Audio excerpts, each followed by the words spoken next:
today with the flag salute from Liz McCowan, and followed by the four-way test with Kyle Caldwell. Thank you. Please join me for the flag salute. I pledge allegiance to the flag of the United States of America and to the republic for which it stands, one nation under God, indivisible, with liberty and justice for all. Please join me in the four-way test of the things we think, say, or do. Is it the truth? Is it fair to all concerned? Will it build goodwill and better friendships? Will it be beneficial to all concerned? You may be seated.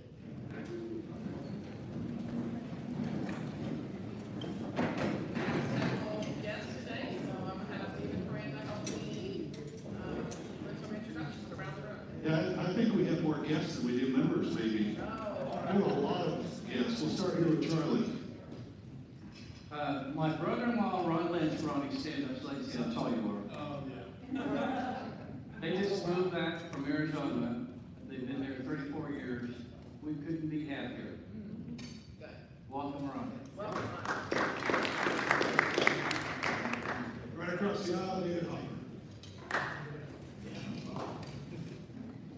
I introduce my wife, Diane Hopper, and the minister of music at my church, Chad Smith, the woman who makes my heart sing, and the man who gives me the mouth to share that singing.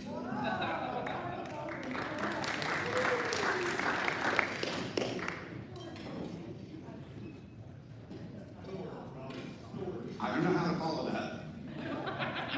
Very good. I'm quite honored and pleased to introduce my guest, Estella Hernandez. She is a student of mine in the master's program at OU, but also, slightly less important, she's an aide for Senator Langford. So please welcome Estella.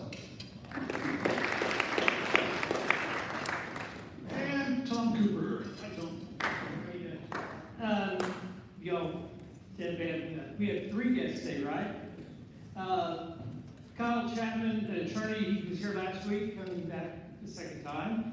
And R.J. Harris, an attorney, you've been in the club before, didn't you? Yeah, he had to move away, he got deployed in Kuwait and came back. And you have a guest, right, R.J.? That's right.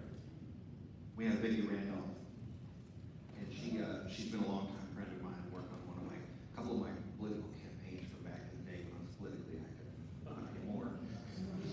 And she's a great friend, so I'm glad I have her here.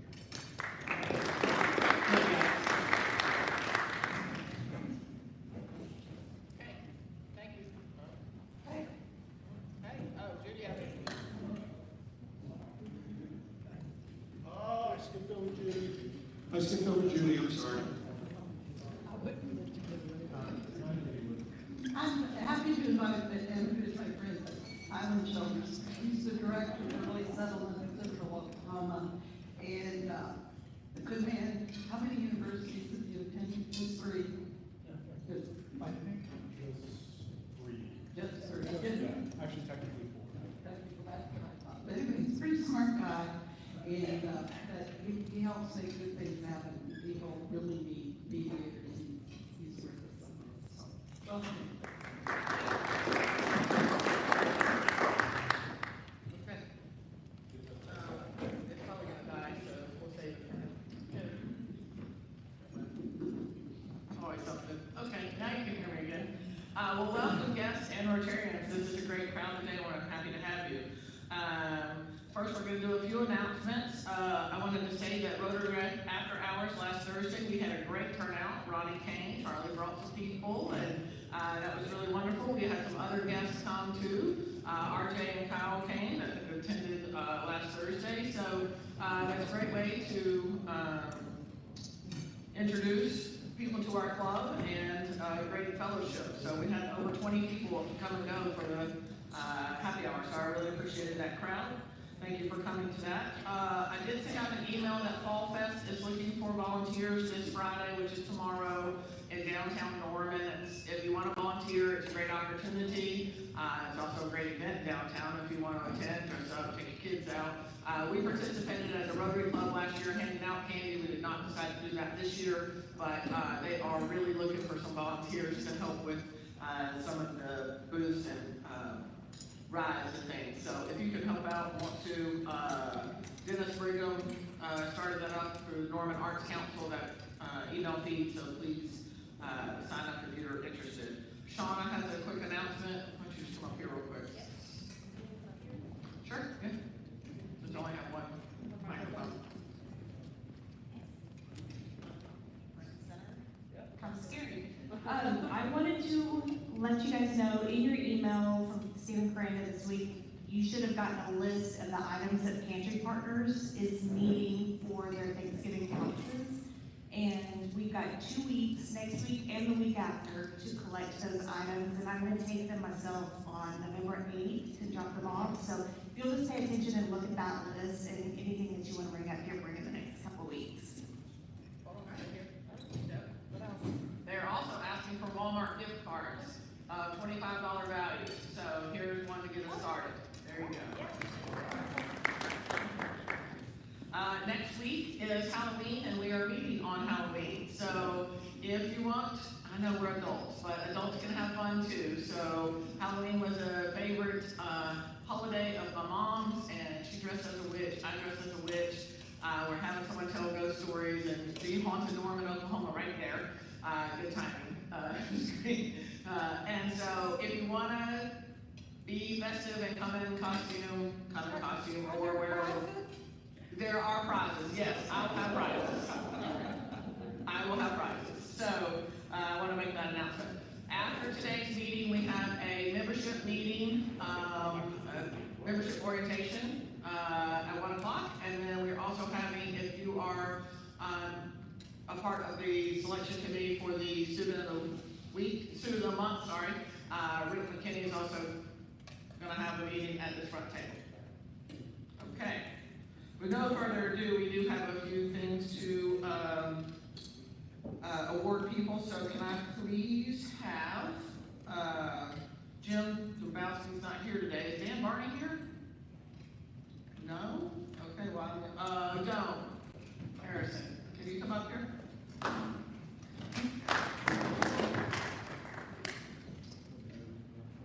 Well, you can do that while I talk for a second.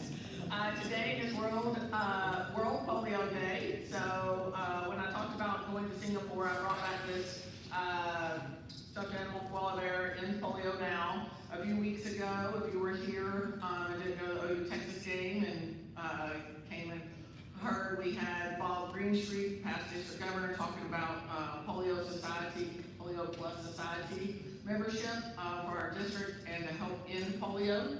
And that has been one of the major focuses of our organization for many, many years now. And several people have donated to be a Polio Plus Society member, which is $100 a year. And while I don't have your actual certificate, I do know that it has already been turned in. And since Dan Barney's not here, we're going to use his certificate so I can have a presentation today for World Polio Day. So here we go. John also donated to be a Polio Plus Society member, so his certificate's just not in yet. So we'll take a quick thing.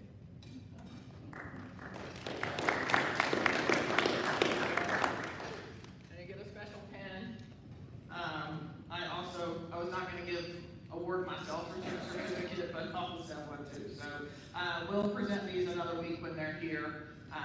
But if you're interested in that, please let me know. But that's on the koala bears here. And if you can share on your Facebook or social media about polio and what Rotary does for that to eradicate it, I would greatly appreciate it. With no further ado, we'll have Dr. Nick come up and introduce our guest speaker today.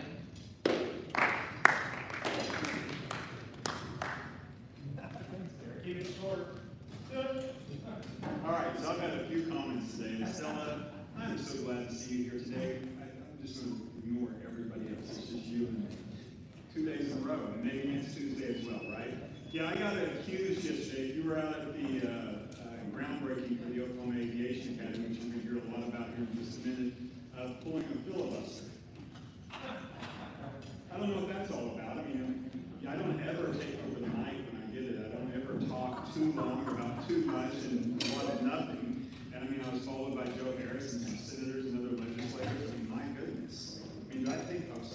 All right, so with that being said, I was doing it again. It is my pleasure to introduce Mr. Terry Adams, our director out at the Oklahoma Aviation Academy, to share a lot of the great things that are happening at the Aviation Academy and also in Norman Public Schools. We're doing incredible stuff each and every day. This is just one incredible example of what is happening. And as Terry comes up here to share his information, I know he's talked to this group before, right? Well, I bet you've been at this group before. Okay, well, you haven't. So let me tell you a little bit about Terry. 3 years ago, we stole him from Bixby. Okay? He was the state principal of the year. He came with a lot of accolades, and we said, hey, we got this idea. We don't have any kids, don't have a building. We have some stuff written down on paper, and we want to start an aviation academy. You game? Let's do this. And what you're going to hear today is all about things that Terry has done to take our aviation academy to the level it is today. And hopefully in a little over a year, we'll be cutting the ribbon for a grand opening of a $50 million aviation facility out on Max Westheimer Airport. So with no further ado, Mr. Terry Adams.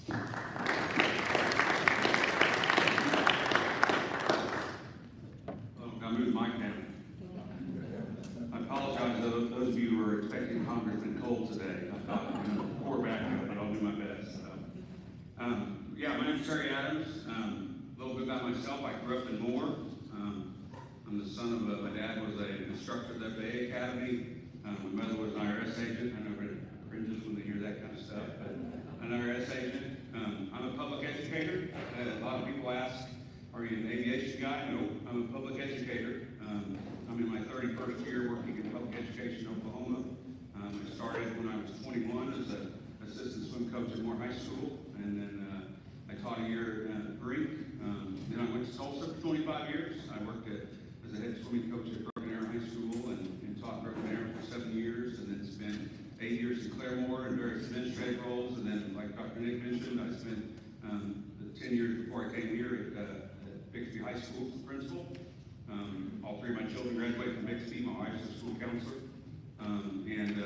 I came to Norman, because Dr. Nick's a visionary. He likes to be humble, but he is. And he said something early on when I was here in an interview, the hundreds of interviews he has to do about the public schools to do everything they can to be the school of choice for students. And it really stuck with me. I think that's a very profound statement because community members have lots of options for their kids to go to school, whether that's online or homeschool or charter schools or public schools. And I think it takes a real, I'm not sure, well, Norman probably knows, but they should know what a visionary they have in their superintendent to bring programming to Norman Public Schools that draws in students, that brings people to our community and becomes something that other communities envy. And I think that's really something Admiral takes a visionary leader. I came here to open this school, like you said. Had no idea really what I was getting myself into. We had a vision of where we wanted to go, but I worked really closely with Dr. Christy Gray, who's our director of advanced programs for Norman Public Schools, and really an amazing educator. If you haven't met her, but we really worked hard this last 2.5 years to grow the vision of what the academy is. The initial vision was a STEAM academy themed around aviation and aerospace. We adopted our base curriculum when we began was the AOPA, the Aircraft Owners and Pilots Association High School STEM curriculum.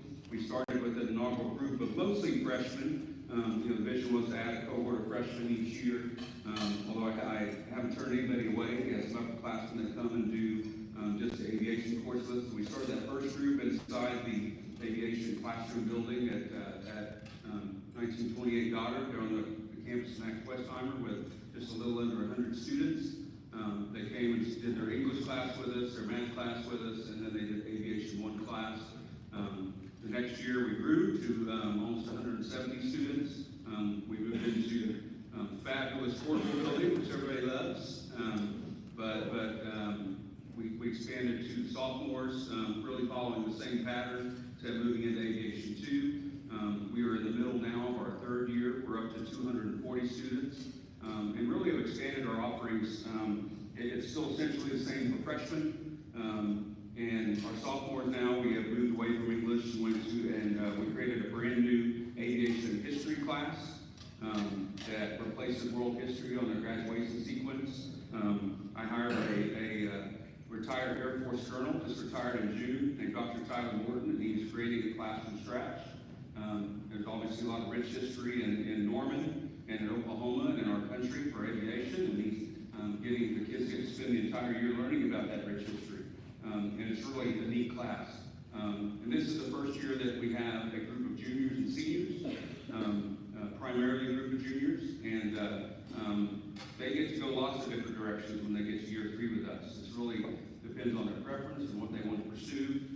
The open curriculum I mentioned branches into 2 distinct pathways, a pilot pathway, which really is about learning all the aspects, the academic pieces of the ground school for the FAA exam to be a private pilot.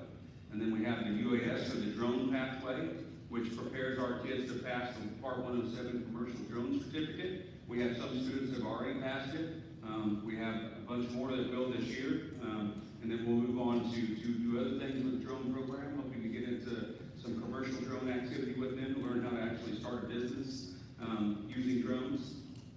We also integrated when I talk about Dr. Nathan's leadership, we started a Tango Flight program this year with some of our juniors, and it is a different STEM curriculum where the students, we have about 40 kids doing it, 2 sections of 20 kids, and these kids are actually learning over 2 years, not only some STEM education academic piece, but they're actually building an FAA certified airplane over 2 years. It's a Vans RB-12 kit airplane.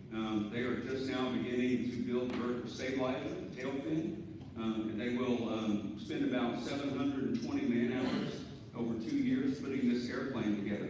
And we're working with this nonprofit organization called Tango Flight. We're only one of 40 schools in the country that are doing this program, and Dr. Nick agreed to sign us on to be the only dual build school in the country, which means we're going to start a plane this fall, we'll start another plane next fall, and so each year we will start and finish. The idea being that all of our kids that come into that program as juniors, they'll get to finish their airplane before they graduate high school. And so they'll come out and do an airworthiness test, and then we'll get to show off the plane for a month or 2. Any of you all that want to come and get a ride in the airplane, you can. I promise to be a certified pilot, and believe it or not, our Tango Flight operations manager says that he takes the planes after we're done with them and sells them to, he has a waiting list of people who want to buy these planes. And he says people actually prefer to buy planes that the kids put together over, ones that individuals put together. They actually do a better job. So more thorough and more meticulous about how they build a plane and put it together. So we're very excited about that program. We also, with our partners at Norman Technology Center, we have 8 Norman Public School students that are now doing an aviation mechanic program, an A&P, airframe and power plant program, out of Norman. This is its first year at Norman, and a really big deal. So those kids, these 8 kids that we have, will spend 2 years in high school, spending half days learning, starting to learn to be an aviation mechanic. They'll do the general portion, they'll start learning some airframe, then they spend another 8 to 12 months after they graduate high school finishing that program. As an adult student, they get to do it for free because they were Norman Public School students. And when they graduate, they'll walk out the doors and FAA certified, pass their test, and they'll walk out the doors FAA certified A&P mechanic and make somewhere in the $65,000 to $70,000 range with no college debt and courtesy of Norman Public Schools. If an adult walks in off the street to enroll in that adult program, it's a $10,000 education they get for free through Norman Public Schools. So we're very excited, and Superintendent Rutland and Dr. Nick have got that put together, and very excited about that.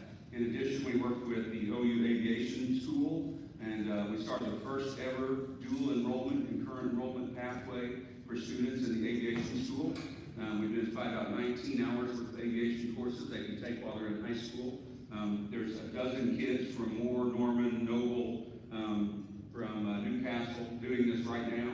They're currently doing an aviation history class and a orientation class through OU. So they'll get college credit hours, and they can jumpstart their way into the OU aviation program. If you don't know, the OU aviation program was rated by Flight Magazine year before last as the top public university flight program in the entire country. and they are rapidly expanding too. They've gone from about 250 students the first year I was here to almost 500 this year, and they'll push up to almost 600 next year. But they help us by giving us space. They're certified, their students work with our students to get experiences and learn things. I'm going to have some of the OU students running our flight simulators in the spring, so our kids will get to work directly with theirs. So it's really, I say all the time, Norman is really the perfect storm for aviation.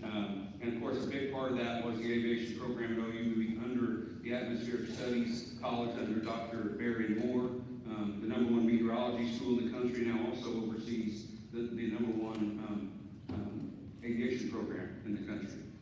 So that, we have OU, we have Norman, we have Norman Public Schools, we have Student Flight Academy. All those things come together to offer really something unique to the students of Norman Public Schools in this community that they won't find anywhere else in the country. I heard mentioned over and over again, not just by Dr. Nick, but all the other speakers, that this will be the only facility of its kind in the entire country when it's built. There are other aviation high schools in this country, but the majority of them are charter schools or private schools. And what we offer that's unique from most of those places is our kids continue to stay connected to their home sites. Our kids continue to do athletics, they do choir, they do band. I have kids that do stagecraft. They get to go back and do those fine arts, which we believe is a big part of your high school education. You learn collaboration, the main things we're trying to teach them: collaboration, teamwork, a work ethic, how to present yourself publicly, how to speak in public. That's an important skill. Those are the things they can learn from us and also continue to learn in those extracurricular programs back at their home site. There are some other public aviation high schools. Seattle has one that serves about 400 students in a district of 25 to 30,000 students. But those kids commit to being there all day, and they don't get to do those other things back at their home site. So something else very neat is our kids flow back and forth. We run buses constantly. And I think the important thing that we're trying to do is we're evolving ourselves as well. We picked up a Norman Technology Center. Hello, thank you. We picked up a Norman Technology Center pre-engineering program this year. We have about 40 students doing that. This is the project Lead the Way. They'll do 2 years of pre-engineering. We're also in the process of adding an aerospace engineering class for upperclassmen next year. Boeing has been very generous with us with grant money, and one of our goals is to work into those pathways. So I talk about private pilot, UAS, aviation mechanic, engineering. We've got kids that are interested in air traffic control. Those are some classes there through the aviation school.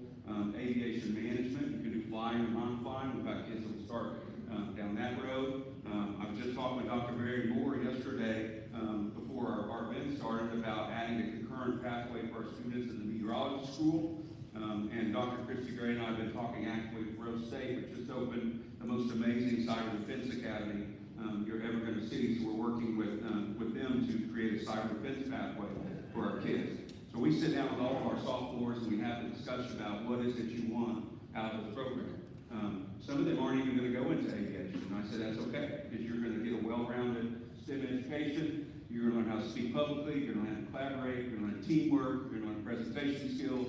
Because it's all a big part of the hands-on components that they learn while they're coming through our academy. And they'll get, thanks to the Norman voters and the Norman community, they're going to do it in the most amazing facility anybody will have ever set foot in as far as aviation school goes. It'll be about 113,000 square feet. It'll hold 600 to 700 kids at a time, which means with the way that we do it, we could probably flow close to 1,000 students through during the course of the day. We're going to continue to expand our reach and recruit. Even Dr. Gray and I have even had some discussions with Mr. Milner about pushing it down to middle school at some point and trying to get our middle school involved. The idea we'll fill it up with programming, we'll fill it up with kids that are on their way to a bright future. And one of the goals too that we discussed early on after I arrived here was we wanted the school to reflect the demographics of the Norman community. We've done that with over 30% of our student body is female. The industry average in aviation aerospace is somewhere around 6%. So we think we're doing really well in that. Strangely enough, I have a leadership team, and almost all those are female. So the boys can, what can I say? And so, we have leadership, we do an RC club, we competed at Oklahoma State University Speed Fest competition last year, we did a rocketry club last year, and one of the coolest things we just started is the Civil Air Patrol Cadet Program. We started that during 0 hour in January. Thank ROTC, but the Civil Air Patrol, we are a flight under the Cleveland County Composite Squadron, which has been at Max Westheimer since the 40s. And we've gone from nothing to over 20 cadets in the, now currently, Lieutenant Colonel Michael Berry is a retired Lieutenant Colonel from the U.S. Air Force. He teaches some aviation classes. He runs that cadet program. And we've already got on September 18th, we had 15 students that did an hour and a half orientation ride with the Civil Air Patrol getting up in the air. And Lieutenant Colonel O'Hara, he's got a good friend who's number 2 in the nation with Civil Air Patrol, and he tells us that, to his knowledge, we're the only public school in the country, only public school program in the country that's got students up in the air during the school day. We're very excited about that. That was one of our big goals too. Because everybody asked, okay, are kids learning how to fly? Yes, we asked the kids that are learning how to fly. But no, it's not realistic to say Norman Public Schools is going to pay $10 grand a kid for them to get their private pilot license. But we're working on scholarship programming. If you got $1,000 burning a hole in your pocket, and you want to be a founding member of our society, you can donate by mid-December, and I'd be happy to send that information to you. And we're going to use that money for flight scholarships, for Civil Air Patrol fees, for concurrent fees. We're also working on a way where it's going to begin to fundraise some of that money. But I do have probably 5 or 6 kids already flying. I have some are using Adventure Air. It's a little outfit out of Goldsby that is really neat. I have 2 kids that just moved on to their solo flights, which means they have over 20 hours and passed their check ride. So I had a junior at Norman High named Gabby Marsh. She received an Air Force scholarship for a camp last summer. She got to go to Birmingham, the Troy University branch of Birmingham, and got 15 hours in the air over a 2.5-week period at a camp sponsored by the Air Force. So we do have kids flying, but that's not the only goal. I tell people all the time, I tell our kids and our parents, Eric Weiser, the director of Oklahoma Aviation, he'll tell you of those 170 freshmen that they'll take in at University of Oklahoma next fall, half of them have never even sat in an airplane when they come to be commercial pilots.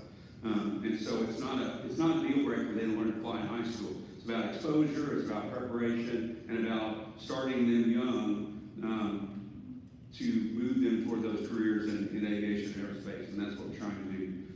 Very exciting. I can't tell you, some of you are probably thinking as they hear all the time, man, I wish they'd had that when I was in high school. But we're very proud of the program. We have great visions for where we're going, and it's just a matter of like I said, 240 will push up over 325 probably, and like I said, move into our new building sometime next year, which we're very excited about. Get out of my little 9-building portable city. Some of you have visited, and you can attest to what a cool program it is. And our kids too are outperforming their peers back to home sites and standardized testing and other assessments that we typically give our kids. So, and there's no magic. We take everybody. I mean, there's no grade point average. There's no, I have some with discipline problems. We have a conversation prior to coming to us about what we're about and how we're going to be different moving forward. And we take any kid that has an interest. We've had over 25 kids move from outside the school district into Norman Public School to be a part of our program. They transfer in under the open transfer and they become a part of Norman Public Schools in our program. So like I said, I'm very excited to be in Norman. We live here in the Norman community, my wife and I, and like I said, I spent 25 years in Tulsa and made a big change, come back here, but there's a lot of time yesterday talking about the vision it took to get here, to change the idea of what an education, a career-based education looks like for a student in Norman Public Schools and really the state. They'll talk to all these legislators that came to speak, talk about we'll be the envy of the state. So we're very, very excited to be on the cutting edge of that, and I think there's nowhere to go but up. But I'll share a few pictures. There's some of our cadets. There's Dr. Nick. Well, everybody joked about how long he talked, so I thought he'd be great. Rick Nagel, if anybody knows knows Rick Nagel, he's a regent at OU, owns Acorn Investment. He was the visionary behind how we got here. He friends with Dirk O'Hara, one of our school board members, who then they went and had a meeting with Dr. Nick, and I think Rick fully expected Dr. Nick to say, no way, we're not going to do that, but the answer was yes. And so from September of 2021, we stood up a school and started in August of 2022, which if anybody's been around any sort of public school, you know that's light speed for a public school district. So nothing moves that fast. So you can hardly get a teacher added to your roster that fast. So Adam Pugh, I say his name right? Adam Pugh, yeah. State Senator, President Harris, yeah. And Brian Rutten, brain fog, yeah. Superintendent Norman, Tech Center, Lawrence McKinney, NEDC. There's a whole bunch of us. For Congressman Bridenstine, National Director Bridenstine there on the left. That's my staff. That's all of our students, or a lot of our students anyways. Those ones that are on the front that were turning dirt have been with us since the very beginning. So we're crossing our fingers that they get to spend some time in the new building before they graduate high school, something we promised them and we're going to deliver on. So in some way, shape, or form. We're going to switch. Okay. And the MA Plus is our architect, and they've done an amazing job. We're showing some pictures of some renderings of the inside of the building. The vision has kind of evolved, but this is generally what the outside of the building will look like. There'll also be a 10,000 square foot building that will belong to the University of Oklahoma. They're going to move most of their aviation classes into that. They'll be attached through a vestibule to us. That'll be the back, have a little observation tower. And that back door is actually, that hangar door that's open is where we will build the tangle flight aircraft. So we have two areas to build in, and we have an adjacent classroom that they'll use for the academic pieces of that. And like I said, the tower you can see there is really be an observation tower inside of one of the, and so here in this propeller, we'll have the names of all of our original students that started the program with us. And on the propellers will be the names of our board of advisors. We have an industry board of advisors that's made up of all sorts of different people. And on the wall will be the names of those donors to our founding society. The big grand stairwell, be a 2-story building. They call those the learning stairs. Cafeteria. But you didn't know the restaurant's now open again at Max Westheimer. It had a soft opening last 2 days. I think actually today is its hard opening. So my teachers went over there yesterday and said it was really good. So try it out. Open 7 a.m. to 2 p.m. every day. More renderings.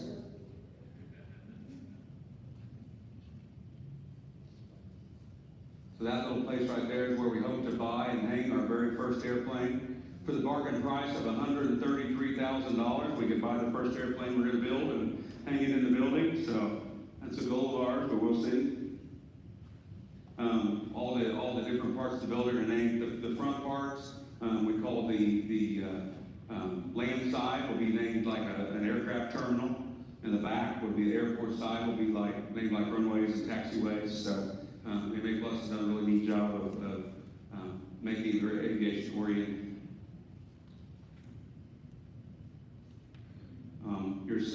These are maps of Will Rogers World Airport, Max Westheimer's runways. This is one of my favorite things.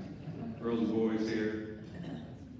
And this is actually Morse code on the ground. I forget exactly what it says, but we'll have a QR code that tells people, and there you see like gate 23C and 22C, that's how the classroom will be named, like airport gates. Yeah, but yes, I love the bathroom thing. I thought that was great. This is our upstairs. I think that's maybe one of our labs, maybe the simulator lab.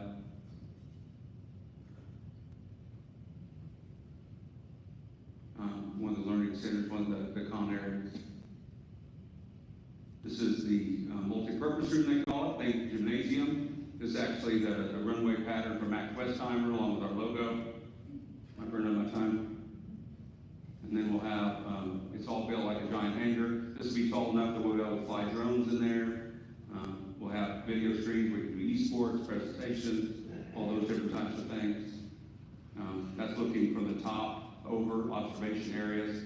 These are retractable bleachers that hold 600 students at a time. You can see the screen there. Each area will have a history, different aviation history. Parts to each wing will kind of have a theme. This is our tango flight area where we'll build the planes. We'll have an observation area we can look down into. That's kind of it. Essentially, the front will be a lot of regular classrooms. Think 20 classrooms that are like regular school classrooms. We'll have 4 aviation classrooms that are double size. We'll have a pre-engineering lab. We'll have a civil air patrol cadet room, which will have uniform storage, and then we'll have a tango flight room I discussed with the build areas in the front. So we have all the specialty areas. We have traditional classroom. We do teach the core subjects. The vision has always been that when we get it fully open and fully staffed, that a student could spend all or most of their day with us. That's what they wanted to do, and just flow back to those courses that we don't offer, the art, the sports, the band, those kind of things. We're not a standalone school. We're a STEM academy that serves the high schools, the 3 high schools, North High, Dimensions. We have Dimensions kids as well that serves the students of Norman. So we're very appreciative of the support. Could not have got it built without everybody jumping in, from the NEDC to the Chamber of Commerce to OU to More Norman Technology Center to obviously the voters of Norman. It's just, like we all talk about, really one of the few things we've ever seen in public education where everybody said yes. Yes is in the answer. Yes, let's do this. Let's move forward. It's going to be really, really neat. So, all right. Any questions for me? Sam. You offer so much to the students. Here. Who guides You stay up front. We got microphones. Say that again. Okay. You offer so much to the students. How do you guide them through all this? Because as I was looking at, I want to do that, I want to do that. How do you get them focused where they can go? Well, the first 2 years, they essentially all do the same thing. They just come in and do, they do those base classes I talked about. And then it's really, for me, as we headed into this first junior class, I sat down and talked with every single kid. We talked about, okay, where do you want to go? And I tell all kids, I mean, I was a high school principal for 10 years. I tell them, as you get older, you have to make choices. You can't do everything. I mean, you can't necessarily, lots of kids are in marching band and they play football when they're freshmen in high school. But when you get, my oldest was a marching band kid, you can't do marching band and be a full-time athlete at a big high school as you get older. It's just difficult. So you do have to make some choices. Every year we identify with our kids those pathways that I discussed.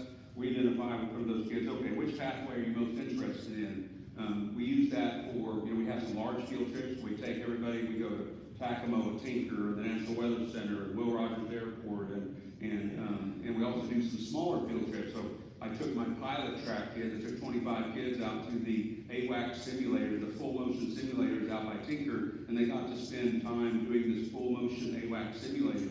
So we also scheduled some trips specific to where they want to go. If they want to be an engineer, we do some engineering things with them. If they want to be a mechanic, we'll take them to some mechanic places. And that can shift. I say, look, you're not married to that. Part of the first 2 years is career exploration. So you can say, okay, it's about finding out what you want to do, but also saying, it's important to get up. Lots of kids have flown in big airplanes. If you've ever flown in a little one, it's a different experience. And they may say, man, I want to fly. I remember when we first met with the kids, Dr. Connor, all right, who wants to be a pilot? 75% of the hands went up in the air. Well, it's really expensive. You have to be really good at math and physics. If you want to get a degree as a commercial pilot, you can now at OU get a fixed wing. They have a helicopter program now. You get a rotor commercial pilot degree at OU, but it's going to cost you $100,000. And that's really cheap. That's it's the best bargain in the country for learning how to fly and being a commercial pilot. Now, there are some cadet programs you get hired into at the airlines, where you get to go to work for the airlines and they teach you to fly. You're still borrowing that money. You're just not going to have to start paying it back till you're sitting in a chair flying an aircraft. So for some people, it's better to do the mechanic route, and then you can eventually come back and learn to fly. So I think it's just about discussions, experiences. Let's narrow down what you're really focused on. And maybe it is, I'm not sure, and then you keep doing all the different things so you find what you want to do. That's why we really started with those first 2 years, didn't let somebody. Yes, ma'am. We do a lot of field trips on a lot of different things those first couple of years. They get exposed to all those areas I discussed, and we got to go underneath in Will Rogers and see the baggage, see how the airport works, and so you'll start to have an idea of what you like and what you don't like. So, yes, ma'am. All right, I think that's all we have time for. All right.